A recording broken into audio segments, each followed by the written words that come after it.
விருச்சிக ராசி அன்பர்களே, விருச்சிக ராசி ஹீரோ சார் கேளுங்க.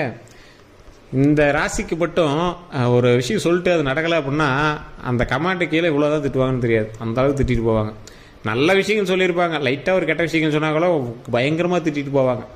காரணம் என்ன அப்படின்னா, இந்த விருச்சிக ராசியாரால் எப்பவுமே ஸ்ட்ரெயிட் ஃபார்வர்ட், நான் இப்படி தான் இருப்பேன்னா நீ இப்படி தான் இருக்கணும். இவங்க கூட பழகிறவங்களே ரொம்ப ரிஸ்க்காக எடுக்கிறவங்க யார் தெரியுமா? எங்களோட கணவன் மனைவி இருந்தாங்க அப்படின்னா அவங்க தான், கணவனோ இல்லை மனைவியோ. காரணம் என்ன அப்படின்னா, இவங்களால ரொம்ப ஸ்ட்ரெயிட் ஃபார்வர்டாக இருக்கிறாங்கல்ல, அவங்களுக்கு ஈக்குவலாக அவங்களால வாழ்றது பெரிய விஷயம். சகச்சிக்கிட்டு வாழ்வாங்க, அவங்களாம் கோயில் கட்டி கும்பிடும்பாங்க. இந்த விருச்சிக ராசிகளோட மனைவியோ கணவனோ பார்த்துக்கிட்டீங்கன்னா மறக்காம கமெண்ட் செக்ஷனில் பதிவிடுங்க. நான் சொல்கிறது தான் கரெக்டு, நான் சொல்கிறது தான் கரெக்ட், அவ்வளோதான். ஆப்ஷன்லாம் கிடையாது. ஆப்ஷன் ஏ நான் சொல்கிறது தான் கரெக்டு, இல்லைனா அப்படிங்கிற ஆப்ஷன்லாம் கிடையாது. இதுதான் 1 1 3 சொன்னால் ஏற்றுக்கணும். அப்படி தான் இருக்கும் இந்த விருச்சிக ராசி. அதே மாதிரி இந்த விருச்சிக ராசிக்காரர்கள் தேவையில்லாமல் எதுக்கும் கோபமே பட மாட்டாங்க. ரொம்ப ஒரு ஸ்ட்ரெயிட் ஃபார்வர்டாக இருப்பாங்க. இப்படி தான் இருக்கணும், அவ்வளோதான், அப்படி தான் இருக்கணும், அப்படி தான் அப்படிம்பாங்க. இவங்களுடைய தொழிலும் சரி, இவங்களுடைய வாழ்க்கையும் சரி, இவங்க சொல்கிறபடி தான் நடக்கணும் அப்படின்னு நினைக்கக்கூடியவர்கள். இவங்களுடைய குருமார்களுக்கு அதிகமாக மரியாதை தரக்கூடியவர்கள். என்னதான் நீங்கள் சின்ன வயசில் பேசியிருந்தாலும் கமெண்ட் அடிச்சிருந்தாலும் உங்களுடைய குருமார்களுக்கு அதிகமாக மரியாதை தரக்கூடியவர்கள். முன்னோர்களினுடைய வழிபாடில் அதிக கவனம் செலுத்தக்கூடியவர்கள். உங்களுடைய முன்னோரோட ஹிஸ்ட்ரி அதிகமாக தொலைவுவீங்க. யார் தாத்தா பாட்டி, யார் அவங்க எங்கேருந்து வந்தாங்க, இதெல்லாம் ரொம்ப தொலைவக்கூடிய ராசினா விருச்சிக ராசி தான். இந்த விருச்சிக ராசியிலேயே அதிகமாக வெளிநாட்டினுடைய பணம் தான் அதிகமாக புழங்கும். ஏதோ ஒரு ரீதியான வகையில் வெளிநாட்டினுடைய பணம் அதிகமாக புழங்கும். நீங்கள் வந்து வெளிநாட்டுக்கே போகல சார், அப்படியே இல்லைனாலும் உங்களோட மகனோ மகளோ யாரோ வந்து உங்களோட வெளிநாட்டு பணத்தை, வெளிநாட்டின் மூலமாக சம்பாதித்த பணத்தை உங்கள்கிட்ட கொடுப்பாங்க. ஏதோ ஒரு ரீதியான வெளிநாட்டு பணம் உங்களோட லைஃப்பில் ஈடுபட்டிருக்கும். அப்படின்னா மறக்காம கமெண்ட் செக்ஷனில் பதிவிடுங்க. இது நிறையா, இது நீங்கள் பதிவுலாம் அவசியம் இல்லை, கன்ஃபார்ம் பட்டிருக்கும். ஸோ அதே மாதிரி இந்த விருச்சிக ராசிக்காரர்களுக்கு சின்ன சின்ன விஷயங்கள், எந்த ஒரு விஷயம் பண்ணாலும் ஸ்ட்ரெயிட் ஃபார்வர்டாக பண்ணணும் அப்படிங்கிறது மட்டும் இல்லாமல் அதீத லாபம் கிடைக்கணும், அதீத கெத்து இருக்குன்னு ஆசைப்படுவாங்க. விருச்சிக ராசிக்காரர்கள் சம்பாதிக்கிறாங்களோ இல்லையோ கெத்தாக இருக்குங்க சார், அந்த இடத்துல கொஞ்சம் கெத்தாக இருக்கும் சார். சார் கடன் அதிகமாக இருக்குது, இருந்தாலும் அந்த காஸ்ட்லியான கார், அது கொஞ்சம் கெத்தான காராக இருக்குது, அந்த காரை வாங்கலாம் சார். அந்த இடத்துல பில்டிங் ஒன்று கட்டலாம், கையில் காசு இல்லை, கடன் வாங்கி தான் பண்ணிட்டு இருக்கோம், இருந்தாலும் அந்த இடத்துல கொஞ்சம் இன்னும் கொஞ்சம் டெக்கரேஷன் அதிகமாக பண்ணால் கொஞ்சம் அழகாக தெரியும். அழகாக தெரியுறது உபயோகம் இவ்வளோ பண்ணுமாப்பா, அதெல்லாம் அப்படி தான் பண்ணணும், நீங்கள் அமைதியாக இருங்க அப்படிம்பாங்க. அந்த அளவுக்கு வந்து இந்த விருச்சிக ராசிக்காரர்கள் ஒரு முன்கோபி அப்படின்னு சொல்கிறது மட்டும் இல்லாமல் ஒரு கெத்து, இதுதான் லைஃப், இப்படி தான் இருக்கணும் அப்படிங்கிறதுல ரொம்ப ஒரு ஸ்பீட் அண்ட் டேக்கிளாக பண்ணக்கூடிய ஒரு ஆள். இந்த ராசிக்காரில் பொறுத்த வரைக்கும் கால் சம்மந்தப்பட்ட விஷயங்களில் சின்ன சின்ன வலிகளோ வீக்கமோ இல்லை ஏதாவது கால் சம்மந்தப்பட்ட விஷயத்தில் சின்ன வயசில் ஃப்ராக்சரோ இல்லை சுளுக்கோ ஏதாவது ஒன்று கண்டிப்பாக ஏற்பட்டிருக்கும். வலது கால் அது மெயின். ஸோ இந்த ராசிக்காரர்களுக்கு வயிறு சம்மந்தப்பட்ட விஷயங்களில், அல்சர் சம்மந்தப்பட்ட விஷயங்கள், குடல் சம்மந்தப்பட்ட விஷயங்களில், ஏதாவது கெட்ட கொழுப்பு சம்மந்தப்பட்ட விஷயங்கள், எல்டிஎல் லெவல் அதிகமாக இருக்கிறது, இந்த மாதிரி கெட்ட கொழுப்பு ட்ரைகிளிசரைட் அதிகமாக இருக்கிறது, இந்த மாதிரி விஷயங்கள் அதிகமாகவே இருக்கும். ஆனால் அதனால் பெரிய பாதிப்புகள்லாம் கிடையாது. அவங்களோட லைஃப்பில் அது மாதிரி இருக்கக்கூடியதுக்கான ஒரு காலகட்டம் அதிகமாக இருந்திருக்கும். ஜிம்முக்கு போகிறேன், அதுக்கு போகிறேன், இதுக்கு போகிறேன், நிறையா ஸ்டெப்லாம் எடுப்பாங்க, பெருசாக ஒன்றும் பண்ண மாட்டாங்க. அதை பண்ணுறேன் இது பண்ணுறேன் நிறையா பாவலாலாம் விடுவாங்க, பெருசாக அதில் ஹைலைட்டாக பண்ணிட மாட்டாங்க. ஆனால் ஏதோ ஒன்று தொட்டிருப்பாங்க, தொட்டால் விட மாட்டாங்க, அதுதான் பெரிய விஷயம். அவ்வளோ சீக்கிரம் எதையும் போய் தொட மாட்டாங்க. வாயினாலே வாழ்பவர்களில் விருச்சிக ராசிகள் கொஞ்சம் அதிகம் பண்ணி சொல்லலாம். அவ்வளோ சீக்கிரம் எதையும் போய் தொட மாட்டாங்க, தொட்டுட்டாங்கன்னா விட மாட்டாங்க. அதை பயங்கரமாக பண்ணிட்டு தான் வெளியே வருவாங்க, அதில் பேர் வாங்கிட்டு தான் வெளியே வருவாங்க. தூக்கம் வராது சார் இந்த ஆளுக்கு, நல்லா யோசிச்சு பாருங்க. விருச்சிக ராசிக்காரெல்லாம் நல்லா தூங்கி பல நாள் இருக்கும். இவன் என்ன, நான் இவன் மட்டும் நல்லா தூங்குறான், உனக்கு மட்டும் இப்படி தூக்கம் வருது அப்படின்னு பொறாமைப்படக்கூடிய அளவுக்கு இந்த விருச்சிக ராசிகள் தூங்காமல் இருப்பாங்க. அந்த அளவுக்கு யோசனைகள் அதிகம். ஒரு வேலை செஞ்சுட்டே 3 வேலையை செய்வார். இவரெல்லாம் ஒரு தொழில் என்றைக்குமே விருச்சிக ராசியார் ஒரு தொழில் பண்ணவே மாட்டாங்க. வேறு இடத்துல வேலையை பார்த்துருந்தீங்கன்னா பின்னாடி ஏதாவது பேக்ரவுண்டில் ஏதாவது பண்ணிட்டு தான் இருப்பீங்க, ஒரு சைட் பிஸ்னஸாக ஏதாவது பண்ணிட்டு இருப்பீங்க. அந்த அளவுக்கு ஒரு ஹைலைட்டான ராசி இந்த விருச்சிக ராசி. இந்த ராசிக்காரர்களுக்கு வரக்கூடிய நாட்கள் ஒரு அற்புதமான நாட்கள் தான். ஸோ கீழே கமெண்ட் செக்ஷனில் நிறைய பேர் கேட்டே இருக்கீங்க, டிஸ்கிரிப்ஷனில் ஃபோன் நம்பர் இருக்குது, ஃபோன் பண்ணி நீங்கள் வந்து உங்களோட பிறந்த நேரம், பிறந்த தேதி, பிறந்த ஒரு பேசி தெரிஞ்சுக்கலாம். அதே மாதிரி மேலே வந்து பார்த்தீங்கன்னா ஃபேஸ்புக்கில் பார்த்துட்டிங்கன்னா ஸ்க்ரீன்லேயே நம்பர் ஓடி இருக்கு, அந்த நம்பருக்கு நீங்கள் ஃபோன் பண்ணிங்கனாலும் பேசி தெரிஞ்சுக்கலாம். சார் ஒரே ஒரு விஷயம் தான் விருச்சிக ராசி, பணம் போட்டால் பணம் கிடைக்கும் அப்படின்னு உங்களை யார் ஏமாத்தினாலும் பணம் அதிகமாக போடாதீங்க.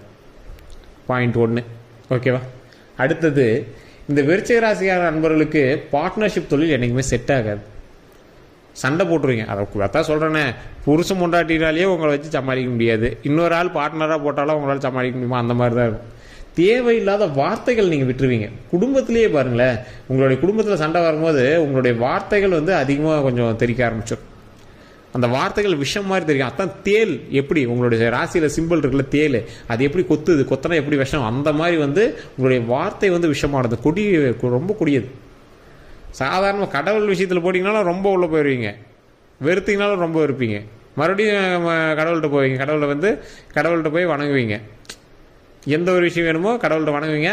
ஆனால் என்ன ஒன்று அப்படின்னா, நீங்கள் கடவுள்கிட்ட வேணிங்க அப்படின்னா கடவுள் நம்மளுக்கு கண்டிப்பாக தந்துடும். அந்த மாதிரி இந்த விருச்சிக ராசிக்காரர்கள். நீண்ட ஆயுள் வேணும், உடல் ஆரோக்கியம் வேணும், மன மகிழ்ச்சி வேணும், இந்த விஷயத்தை நான் செய்யலான் இருக்கேன், இதை செஞ்சு கொடுக்கணும், வச்சதெல்லாம் ஸ்டெப் எடுத்ததெல்லாம் தொடங்கும் சார். ஆனால் என்ன ஸ்டெப் எடுத்தாலும் உங்களுக்கு தொடங்கும், ஒரு சின்ன சின்ன ஒரு தடங்கள் தாண்டி தான் உங்களுக்கு வந்து எதுவுமே வந்திருக்கும். நீங்கள் வந்து திருமணத்துக்கு ரெடி பண்ணுவீங்க, ஒரு சின்ன தடங்களாக இருக்கும், மறுபடியும் உங்களுக்கு வந்து தடங்களுக்கு பிறகு நடக்கக்கூடிய விஷயங்கள் நல்லபடியாக நடக்கும். குழந்தைக்காக ரெடி பண்ணியிருப்பீங்க, ஃபர்ஸ்ட் ஒரு தடங்கள் வந்திருக்கும், ஏதாவது ஒரு ப்ரெக்னென்ட் ஆகிருப்பீங்க, கொஞ்சம் கலைஞ்சிருக்கும், மறுபடியும் வந்து உருவாயிருக்கும், சும்மா ஒரு 10 நாள் தள்ளி போயிருக்கும், 20 நாள் தள்ளி போயிருக்கும், மறுபடியும் வந்து கொஞ்ச நாள் கழிச்சு மறுபடியும் உண்டாயும் அந்த குழந்தை நல்லபடியாக பிறக்கும். ஸோ இந்த மாதிரி ஏதோ ஒரு விஷயங்கள் அப்படியும் இல்லையா, இப்போ கடந்த ஒரு 2 வருடத்தில் உங்களுடைய குழந்தைகள் ஏதோ ஒரு ப்ரெக்னெண்ட்டாக இருந்து இதாக இருக்கும். ஸோ இந்த மாதிரி விஷயங்கள் வந்து போன 2 வருடத்தில் நடந்திருக்குங்க. அதுக்கு முன்னாடிலாம் நீங்கள் வந்து பட்டாத பாடே கிடையாதுங்க. 7.5 டைமில் விருச்சிக ராசி செஞ்சது மாதிரி எங்கேயுமே செஞ்சிருக்காது. அந்த அளவுக்கு வந்து வச்சு செஞ்சுருக்கோம். அதற்கு பிறகுமே வந்து பார்த்தீங்கன்னா அது விட்டு போகிற டைம்லேயும், அந்த 7.5 விட்டு போகிற டைம்லேயும் வந்து பார்த்தீங்கன்னா உங்களுடைய திருமண வாழ்க்கையிலையோ இல்லை உங்களோட குழந்தை ப்ரெக்னெண்ட்டாக இருக்கும்போது உங்களுடைய மனைவியினுடைய வயிற்றில் இருக்கக்கூடிய குழந்தைகளோ இல்லை நீங்கள் விருச்சிக ராசியாக இருந்தால் உங்களோட வயிற்றில் இருந்த குழந்தையோ ஏதோ ஒன்று டிஸ்டர்ப் பண்ணிவிட்டு அதுக்கு அப்புறமேட்டு தான் வந்து குழந்தைய பிறந்திருக்குங்க. அது வந்து ராகு கேதுவோடைய பயிற்சி வந்து உங்களுக்கு அதிகமாக இருந்திருக்கும் அப்படின்னு சொல்லியிருப்பாங்க.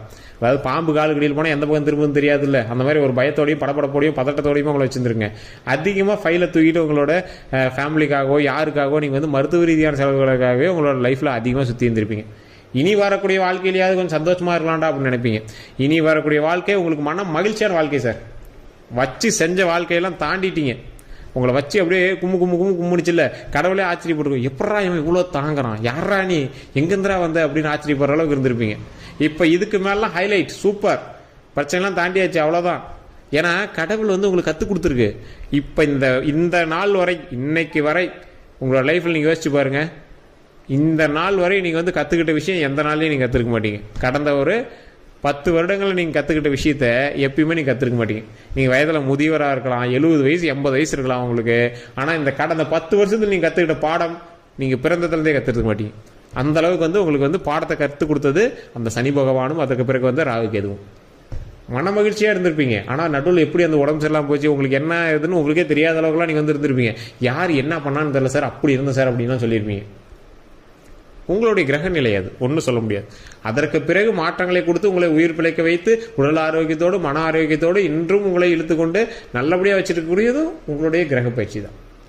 இதற்கு மேலே நீண்ட ஆயுள் கொடுக்க போகிறது அந்த கிரக பயிற்சி தான். நாம் கேட்ட நல்ல விஷயங்கள் எல்லாத்தையுமே நல்லபடியாக உடல் ஆரோக்கியமாக நல்ல ஒரு லாபத்தோடு தரக்கூடியதும் இனி வரக்கூடிய கிரக பயிற்சிகள் தான். ஸோ உங்களுக்கு குலதெய்வ வழிபாடு, முருகர் வழிபாடு தான் ஹைலைட். காஞ்சிபுரம் இருக்கக்கூடிய காமாட்சி வழிபட்டீங்க அப்படின்னா இன்னும் ப்ளஸ். பழனி போயிட்டு வாங்க. பழனி உங்களுடைய ஃபேவரட், உங்களுடைய மிகப்பெரிய ஃபேவரட். சார் பழனிக்கு போயிட்டு வந்தேன் சார், பெருசா எதுவும் தெரியலையா சார், கீழே இருக்கக்கூடிய திரு ஆவினங்குடியை போய் வணங்கிட்டு அப்புறம் பழனி மேலே போய் வணங்கிட்டு வாங்க சார். நிறைய பேருக்கு தெரியாத விஷயம் தான். கீழே இருக்கக்கூடிய திரு ஆவினங்குடி குழந்தையாக இருக்கக்கூடியவர், மேலே இருப்பவர் பாலன். ஒரு கீழே இருக்கிறது குழந்தை, பிறந்த குழந்தை, அப்படியே கொஞ்சம் வளரக்கூடிய ஸ்டேஜ். மேலே இருக்கிறது பாலன், ஒரு எல்கேஜி யூகேஜிக்கு மேலே 3வது 4வது 5வது படிக்கிற பசங்க, அந்த மாதிரி. ஸோ அதை வந்து நிறைய பேர் தெரியாமல் இருக்குது. குழந்தை பேர் இல்லாமல் விருச்சிக ராசிகாரில் இருக்கிறீங்களா? கடந்த ஒரு 2 வருடத்தில் கண்டிப்பாக ஒரு குழந்தை பிறந்திருக்கும். அப்படி குழந்தை பேர் இல்லாமல் இருக்கீங்க அப்படின்னா கண்டிப்பாக பழனி போயிட்டு வாங்க, மேல்மலையனூர் போயிட்டு வாங்க. இந்த 2 கோயிலுக்கு போயிட்டு வந்துட்டு பாருங்கள், எந்த அளவுக்கு உங்களுக்கு வேரியேஷன் தெரியுதுன்னு பாருங்க. வாழ்க்கையில் வெற்றி பெறுவதற்கு மிகப்பெரிய ஒரு உறுதுணையாக இருப்பதற்கு கடவுளுடைய பயிற்சி, கடவுள் உங்களுக்கு கொடுக்கக்கூடிய மிகப்பெரிய பயிற்சி எல்லாமே நீங்கள் நல்ல ஒரு எக்ஸ்பர்ட் ஆகிட்டீங்க சார். பாடம் கற்றுக்கிட்டாச்சு சார், இதுக்கு மேலே பயப்பட தேவையில்லை. நல்ல பாடம் கற்றுக்கிட்டாச்சு, பயப்படாமல் இதுக்கு மேலே வந்து லைஃப்பை வாழலாம். கடவுளை நல்லா வழிபட்டுட்டு ஆன்மீகத்தில் உங்களுடைய சிந்தனைகள் அதிகமாகும், உடல் ரீதியான விஷயங்கள் கொஞ்சம் அதிகமாக இருக்கும். பல் சம்மந்தப்பட்ட விஷயத்தில் உங்களுக்கு சின்ன சின்ன கோளாறுகள் இப்போ ஏற்பட்டு இருந்திருக்கும். வயிறு சம்மந்தப்பட்ட விஷயத்தில், அல்சர் சம்மந்தப்பட்ட விஷயங்கள் உங்களுக்கு இருக்கும். அதெல்லாம் சரி பாருங்க. பக்கமாக வந்து பல்லை க்ளீன் பண்ணுறதுக்கு இல்லை பல்லுக்கு ஏதாவது பிரச்சனை போயிருப்பீங்க டாக்டர்கிட்ட, அதெல்லாம் கொஞ்சம் சரி பண்ணி பாருங்க. உடல் ரீதியான விஷயங்களை கொஞ்சம் கவனம் செலுத்துங்க. நல்லா கொஞ்சம் எக்ஸசைஸ் பண்ண ஆரம்பிங்க. இப்போலாம் உங்களுக்கே தெரியாமல் நல்லா சாப்பிட ஆரம்பிச்சிருப்பீங்க. பழசிலேருந்து வெளியே வந்து இப்போலாம் நல்லா சாப்பிட ஆரம்பிச்சு உடலில் கவனிக்காமல் நீங்கள் பாட்டு கண்டதே சாப்பிட்டுட்டு இருப்பீங்க. ஸோ எல்டிஎல் லெவல் செக் பண்ணுங்க. உங்களுடைய ப்ரெஷர், அதாவது லிப்பிட் ப்ரொஃபைல்னு சொல்லுவாங்க, அதை வந்து நீங்கள் அடிக்கடி செக் பண்ணுங்க. உடலில் ஆரோக்கியமாக வச்சுக்கோங்க. அவ்வளோதான். மற்றபடி ஒன்றும் பெரிய ப்ராப்ளம்லாம் கிடையாது. ஏன்னா இத்தனை நாள் கஷ்டப்பட்டாச்சுங்க. இதுக்கு மேலே வரக்கூடிய லைஃப் வந்து மகிழ்ச்சிக்கான லைஃப், லாபத்துக்கான லைஃப். சார் இப்பயே நீங்கள் வந்து பிரபலமாயிட்டு இருப்பீங்க சார், ஒரு தொழில் மூலியமாக பிரபலமாயிட்டு இருப்பீங்க. குழந்தை பிறக்காத குழந்தை பிறக்கும். அந்த குழந்தை பிறந்ததுலேருந்து உங்களுக்கு லக்கு சூப்பராக இருக்கும். திருமணமாகவர்கள் திருமணம் நடக்கும். திருமணம் நடந்ததுக்கு அப்புறம் தான் உங்களுக்கு சூப்பரான டாப் மோஸ்ட் லைஃப். ஏதாவது ஒரு விஷயம் வாங்கணும்னு ஆசைப்பட்டிருப்பீங்க ரொம்ப நாளாக, அதெல்லாம் இதுக்கு மேலே வாங்க ஆரம்பிப்பீங்க. கடன்லேருந்து வெளியே வெளியே வர ஆரம்பிப்பீங்க. ஏதோ ஒரு லேண்டை மாற்றிட்டோ இல்லை ஏதோ ஒரு உங்கள் பேரில் இருக்கிற லேண்ட் ஏதோ ஒன்று சரி பண்ணிவிட்டு நீங்கள் வந்து இப்போ கடனில் இருந்தாலும் கொஞ்சம் மீண்டு வரலாம்னு நினைப்பீங்க. நகை வாங்குவீங்க, விலை அதிகமாக இருக்குது சார் இப்போ எங்கே வாங்குறது, கடன் வாங்கியாவது நகை வாங்குவீங்க. உங்களுடைய தனிப்படையான ஜாதகத்தை பார்த்துக்கோங்க. தனிப்படையான ஜாதகத்தை பார்த்துட்டீங்க அப்படின்னா வீடு இல்லாதவங்களுக்கு வீடு அமையும். ஸோ இந்த விஷயங்கள் எல்லாமே நல்ல விஷயங்களாக அமைய